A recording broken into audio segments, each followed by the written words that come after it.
রাতের বেলায় একটি সূরার আমল যদি করতে পারেন, দরিদ্রতা আপনাকে স্পর্শ করতে পারবে না। রাসূল সাল্লাল্লাহু আলাইহি ওয়াসাল্লাম নিজে গ্যারান্টি দিয়েছেন।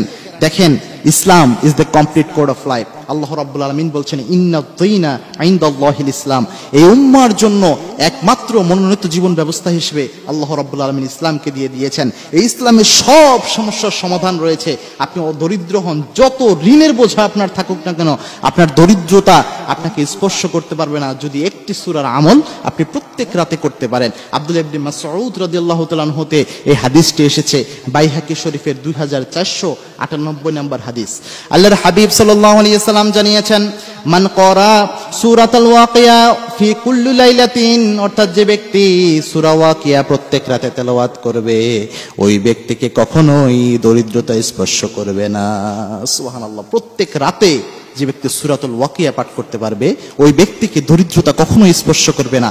খুবই মজার একটা ঘটনা রয়েছে। ইবনে মাসউদ রাদিয়াল্লাহু তাআলা আনহু তিনি যখন মৃত্যু সজ্জায়, তাকে ওসমান রাদিয়াল্লাহু তাআলা আনহু ওই সময় জিজ্ঞেস করলেন, ইবনে মাসউদ, তোমার তো তেমন অর্থ সম্পদ সন্তানদের জন্য রেখে যেতে পারলা না, আমি বাইতুল মাল থেকে তোমার সন্তানদের জন্য একটা বরাদ্দ তাদের জন্য আমি দিয়ে দেই, কিছু সম্পদ তাদের জন্য দেই, যদি তুমি ইচ্ছা পোষণ করো। ইবনে মাসউদ বললেন, কোনো প্রয়োজন নেই।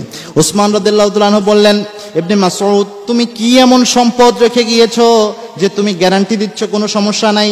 ইবনে মাসউদ রাদিয়াল্লাহু তাআলা আনহু বললেন, আমার কন্যাদেরকে, আমার মেয়েদেরকে আমি সূরাতুল ওয়াকিয়ার দার্স দিয়েছি, সূরাতুল ওয়াকিয়া শিক্ষা দিয়েছি। এই সূরাতুল ওয়াকিয়ার ব্যাপারে বিশ্বনবী জানিয়েছেন, সূরাতুল ওয়াকিয়া যদি কেউ পাঠ করতে পারে, ওই ব্যক্তিকে কখনোই দরিদ্রতা স্পর্শ করবে না। সুবহানাল্লাহ। ইবনে মাসউদ বলছেন, আমার মেয়েদেরকে সূরাতুল ওয়াকিয়ার শিক্ষা আমি দিয়েছি, এর জন্য রাসূল ইসলাম, আমার রাসূল গ্যারান্টি দিয়েছেন, এটার আমল যদি কেউ করে তাকে দরিদ্রতা স্পর্শ করবে না। সুতরাং এর কোনো প্রয়োজন আমার নাই, আমার মেয়েরা দৈনিক সূরাতুল ওয়াকিয়া পাঠ করে। সুতরাং আমরা যারা দরিদ্র অবস্থায় রয়েছি, আমরা চাই আল্লাহ রাব্বুল আলামিন আমাদের ধনাত্মতা দান করুক। আমরা চাই, দরিদ্রতা আমাদের পিছু ছাড়ছে না। আমরা যারা চাই আমরা একটু ভালো অবস্থানে যাই, তাদের উচিত প্রত্যেক দিন রাতের বেলায় সূরাতুল ওয়াকিয়ার আমল করা। সূরাতুল ওয়াকিয়া খুবই গুরুত্বপূর্ণ একটি আমল আপনার দরিদ্রতাকে কাটানোর জন্য। এরকম বহু আমল রয়েছে দরিদ্রতাকে কাটানোর জন্য, তার মধ্যে অন্যতম একটি আমলের নাম হচ্ছে সূরাতুল ওয়াকিয়া।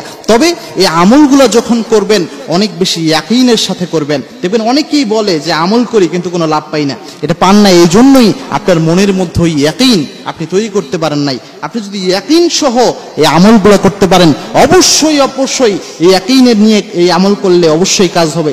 সাহাবা একরাম নিজে ফল পেয়েছেন, সালফে সালিহিনদের মধ্যে অনেকেই এগুলোর ফল পেয়েছেন। এই সূরা ওয়াকিয়ার ব্যাপারে যে বর্ণনা রয়েছে, অনেকেই এটাকে জয়ীফ বলার চেষ্টা করেছেন, দুর্বল।